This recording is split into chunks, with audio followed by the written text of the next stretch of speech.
But there was a lot of big politics getting into with certain people. You know, Hussle had DJ Khaled in the hood, and Hussle frontline that.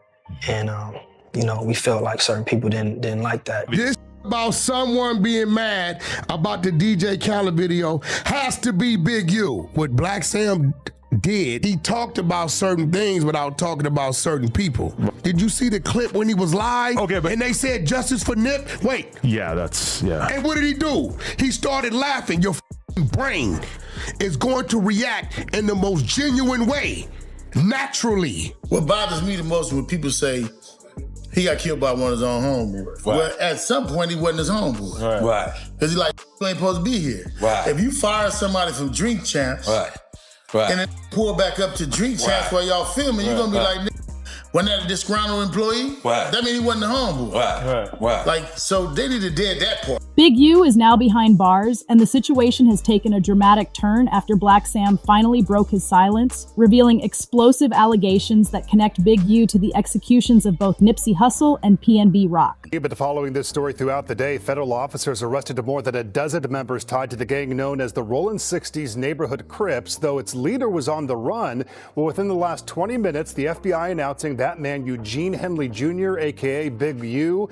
is now in custody. He was facing a max sentence of life in federal prison. We are told that he should be in court. For years, speculation swirled around Big U's alleged involvement, but he consistently dismissed those claims with firm public denials, trying to distance himself from any association. However, with his recent arrest and a sweeping federal indictment dominating headlines, those long-standing rumors are roaring back with renewed intensity and scrutiny. Big U is now facing a series of severe federal charges, including conspiracy, extortion, and multiple weapons violations. But there was a lot of big politics getting into with certain people. You know, Hussle had DJ Khaled in the hood, and Hussle frontline that. And, you know, we felt like certain people didn't like that. This about someone being mad about the DJ Khaled video has to be Big U. What Blacc Sam did, he talked about certain things without talking about certain people. If convicted, the consequences are dire. Prosecutors say he could spend the rest of his life in federal prison. Adding even more fuel to the fire, Blacc Sam, Nipsey Hussle's brother, delivered a stunning statement implying that Big U may have been concealing crucial information all along. With the indictment moving forward, Big U is expected to appear in court soon, and the revelations from that trial could expose layers of truth the public has never heard before. A statement about to come out probably like 2 days. Statement from who? Eric. How do you know that in advance? So you're saying by the time this is out? Hold on, wait. Listen. So you're saying we should race this one out? Wait. No, I'm just saying. And you already know exactly who is celebrating Big U's downfall. Nipsey Hussle's brother, Blacc Sam. Ever since Nipsey was tragically taken out in broad daylight, Sam has maintained that Big U wasn't just connected to the hit, but was also directly involved in orchestrating violence that led to the deaths of other artists. What bothers me the most is when people say he got killed by one of his own homeboys. Well, at some point, he wasn't his homeboy. Because he like, you ain't supposed to be here. If you fire somebody from Drink Champs, and then they pull back up to Drink Champs while y'all filming, you're gonna be like, wasn't that a disgruntled employee? That means he wasn't the homeboy. Like, so they need to dead that part. His accusations have reignited public attention now that Big U is behind bars and the investigation is moving forward. Nipsey was just 33 years old when he was gunned down on March 31st, 2019, right in front of his iconic Marathon clothing store. Eric Holder was arrested and convicted for the killing, but speculation has long persisted that Big U funded the operation by allegedly paying Holder a bounty to carry out the execution. What you waiting on, though? You don't know what you waiting on, though. What you waiting on? You got to tell us what you waiting on. Justice for them.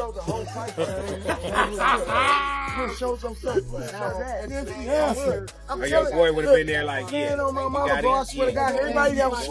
You did. You did. Now, new whispers on the street suggest Eric Holder might be preparing to cooperate with federal investigators to reduce his sentence, potentially naming Big U as the individual who orchestrated the entire plan. Some reports even claim that Holder has already provided key information to build the federal case against him. Federal authorities have reportedly been investigating Big U for more than 2 years, so the idea of Holder flipping isn't as far-fetched as it might sound. Despite this, Big U has consistently denied any involvement in Nipsey's death.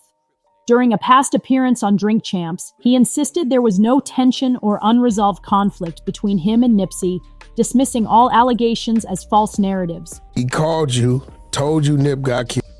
You called Nip in a panic. He answered the phone. When you hear his voice, you like, well, Nip ain't dead, but you don't warn him what he said. 30 minutes later, you get a call after the fact, Nip dead. Yeah. Though many now believe the evidence may tell a very different story, Big U has always dismissed the accusations as nothing more than noise from people trying to capitalize on Nipsey's passing for attention. He repeatedly emphasized that Eric Holder Jr. wasn't some random shooter. Nipsey knew him personally, and according to Big U, this was a deeply personal dispute rather than a planned conspiracy. However, that explanation leaves several critical questions unanswered, especially when it comes to Big U's own movements on the day of the murder. The official story claims Eric Holder acted in retaliation over Nipsey, allegedly calling him a snitch, but that doesn't explain why Big U's whereabouts were inconsistent throughout the entire day. Reports suggest he was seen in and around the area where Nipsey was gunned down, but his alibi has shifted multiple times, with no clear account of where he was, who he was with, or what he was doing. Adding more fuel to the speculation is the fact that Nipsey had recently decided not to renew a major deal with Big U's label, a business move that allegedly created serious tension between them. Then came Nipsey's funeral. Big U didn't attend, not even to pay his respects, and what truly ignited public outrage was a live stream moment where he laughed at a Justice for Nip comment. That reaction instantly escalated speculation into widespread suspicion, leading many to believe he may have been involved in orchestrating the hit. The situation intensified further when Loose Cannon, a former close associate of Big U, made a shocking claim during an interview on the No Jumper podcast. He alleged that Big U called him before the shooting even happened, speaking as though Nipsey was already dead.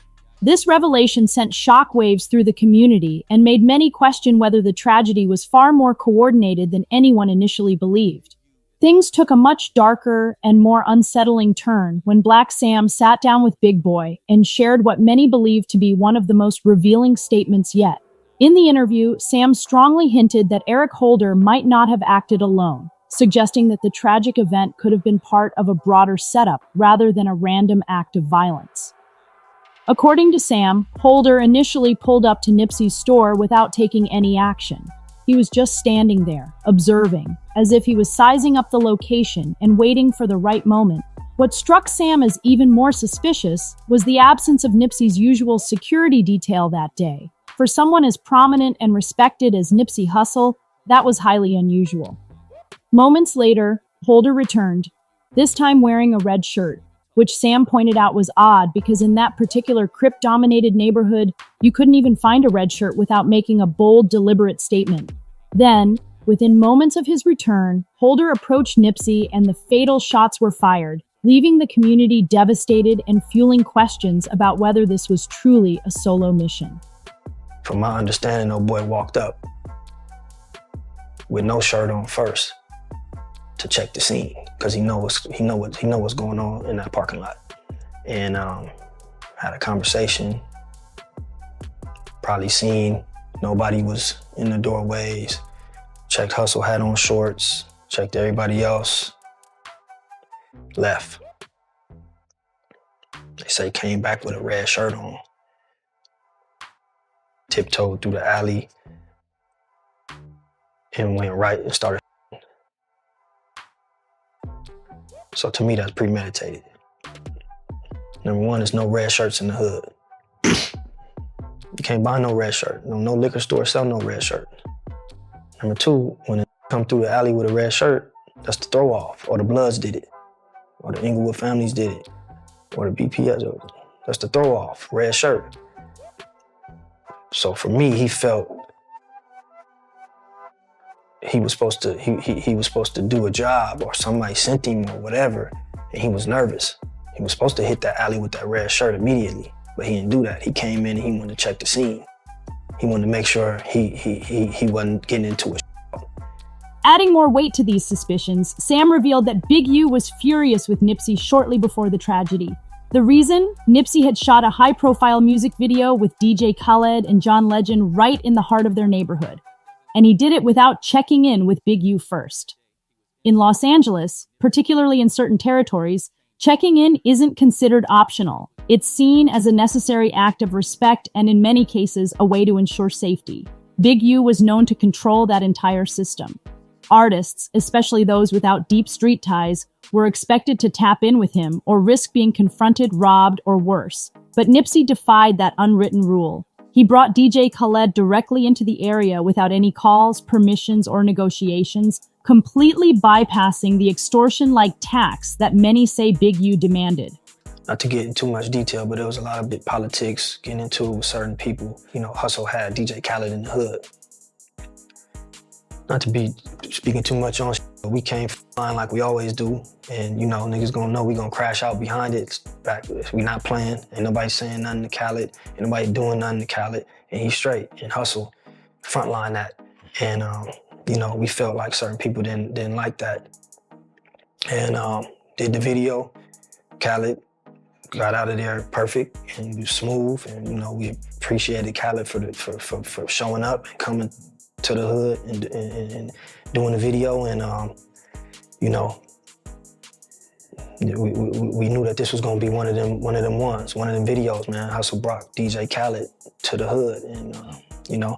That act of independence, according to several sources close to the situation, might have been seen as a direct challenge to Big U's authority, and it could have played a key role in escalating tensions leading up to the fatal shooting.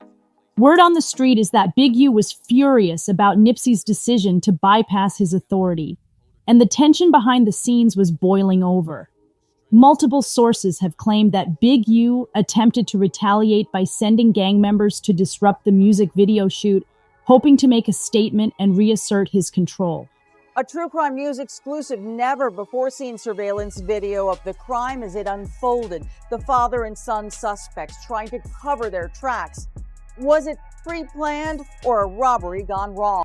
But that plan reportedly fell apart, and nothing significant came from it. Then, just a few days later, Nipsey Hussle was tragically shot and killed right outside his Marathon store in Los Angeles. The crazy part about it is I was at Roscoe's when it happened. You know, dude was like, he wanted that chain. He said no, and boop, boop, no questions asked, and just took it and bounced. But he stood on his business, but then it ultimately costed his life. And then people don't have to understand the kid was only 17 years old. You get what I'm saying? Right. So it's just different. An event many believe may have been the final result of that escalating tension over the check-in politics that dominate parts of the city.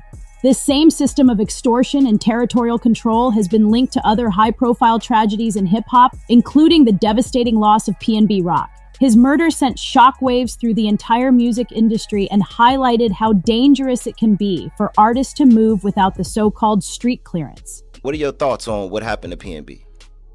I mean, it could happen to everybody. Just to be honest with you, I spoke on that. It's about greed. You know what I mean? Greed, envy, same thing I did. I mean, I did that. I was on the other side of, I grew up and I lived on the other side of what PnB Rock was. On September 12, 2022, PnB Rock was gunned down in cold blood while eating lunch with his girlfriend at Roscoe's Chicken and Waffles in South Los Angeles. It was a moment that stunned the community, but it was the circumstances surrounding the shooting that intensified suspicions about Big U's influence. A widely circulated theory is that PnB Rock's refusal to check in with local gangs contributed to his death. Some believe he felt confident navigating Los Angeles without needing to pay respect or seek approval, while others argue that his decision made him an easy target, especially given his public lifestyle, expensive jewelry, and flashy cars. And I don't think nobody is safe. I know dudes right now from LA who are actual gang members who have been robbed for their jewelry, who really real, like, if he ever find out who did that, he gonna knock everybody down. According to investigators, the attack was part of a planned robbery. Reports revealed that a 17-year-old, allegedly acting under the direction of his father, Freddie Lee Trone, was directly involved in the fatal shooting. Trone has since received a life sentence for his role in the killing, but many in the industry still believe that the deeper motive behind the incident ties back to the city's check-in politics, and possibly to figures like Big U, who once controlled that landscape. Any real dude that's ever really been in LA, he checked in. Any real dude that's ever been in Atlanta, he checked in. If you moving and you getting money, you gonna check in because you need to know the right places to be and places not to be. That's a businessman. Yeah. So I mean, but shit, some people feel like I am who I am. To speak to I don't want to say his name, PnB Rock. Yeah. I don't even think that's the case with him. I think he was living here so long, he felt like he knew the place, and that's good. You know what I mean? Yeah. I don't think his situation is a checking in situation. He been living here. He know the people. He kind of know how to move. He just got caught slipping, if you ask me. Could happen to me tomorrow. So I don't think his is a real, like, quote unquote checking in and not checking in. Because when you move here and you now call this home, shit, you checked in. You like, this home. I ain't no visitor no more. Like, I live with y'all. But what really made people stop and question everything was what Loose Cannon revealed after the tragedy in a Bombshell interview. Loose dropped a major detail that reignited the conversation. He claimed that he and Big U were both at that exact same Roscoe's Chicken and Waffles on the very day PnB Rock was killed. The revelation added an entirely new layer to the already swirling suspicions and fueled speculation that the incident was far from a random act of violence.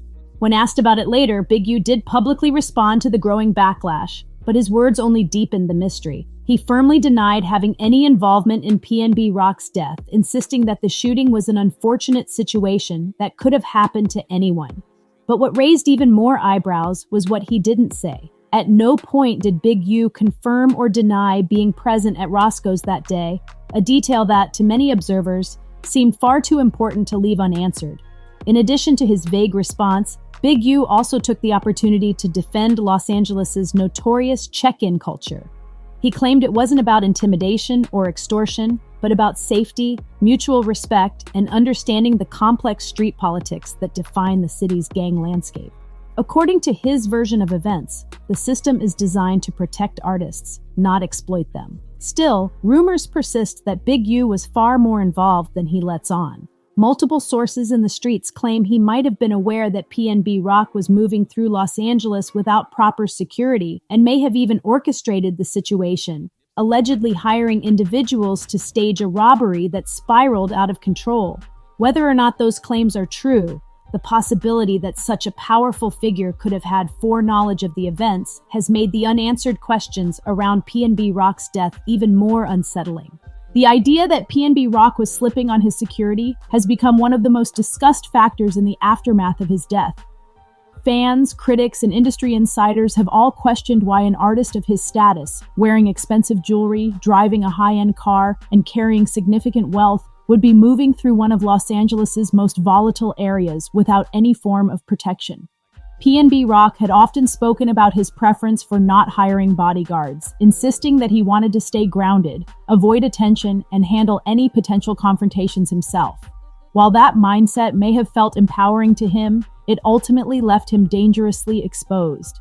Theories surrounding his lack of security gained even more traction when people examined Big U's demeanor in interviews after the murder. His responses, which many described as disturbingly detached and emotionless, raised further suspicions about whether there was more to the story than he was letting on. Some believe that Big U's insistence on people checking in had less to do with ensuring their safety and more to do with maintaining control.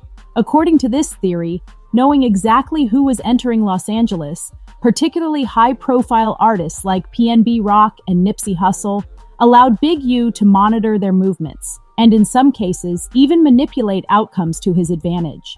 This interpretation paints the check-in system as a strategic tool rather than a protective measure, giving Big U potential influence over who thrived and who became a target. Now that Big U is behind bars, Blacc Sam has expressed confidence that justice will finally be served for both Nipsey and PnB Rock. The public seems to agree. Online reaction has been overwhelmingly critical, with many users openly accusing Big U of playing a larger role in countless incidents across Los Angeles. One comment read, "Look at him. He makes it clear people have to check in. He's probably behind every single robbery in LA." Another added, "Extortion, extortion, extortion. If you're an artist or entertainer, hire yourself some serious security, period."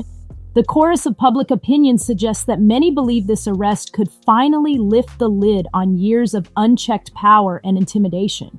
With Big U now facing a mountain of legal trouble and the spotlight of federal scrutiny shining directly on his past, many are wondering if this arrest is just the beginning of a much larger story. Investigators reportedly believe that his network extends far beyond the allegations surrounding Nipsey Hussle and PnB Rock, potentially tying him to a series of orchestrated robberies, extortion schemes, and violent incidents that have plagued Los Angeles' hip-hop scene for over a decade.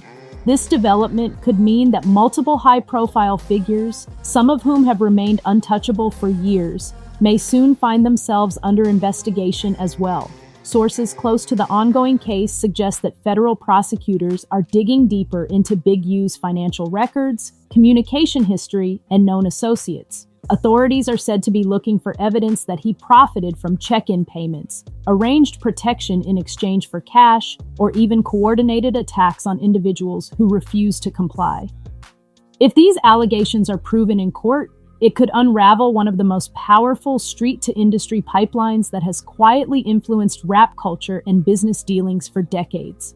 The implications for the music industry are massive. Artists who once felt compelled to tap in when traveling to Los Angeles may now feel emboldened to reject the practice altogether, potentially reshaping the power dynamics within the city's hip-hop infrastructure. Meanwhile, legal experts predict that if prosecutors successfully connect Big U to wider criminal enterprises, the case could set a precedent for how law enforcement targets gang-affiliated figures who have transitioned into the business side of music.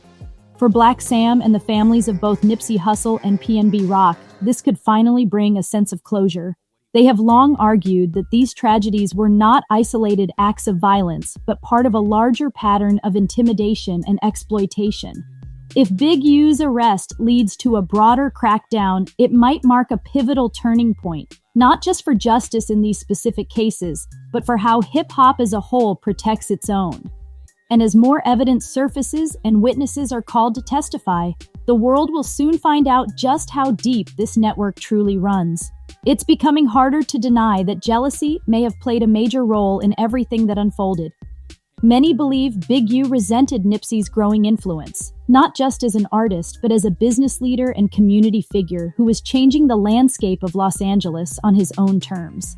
And now, with indictments piling up and whispers of informants cooperating with authorities, the question remains, is this case much bigger than what we're being told? Could it uncover a web of power, betrayal, and street politics that goes far beyond anything we've seen so far?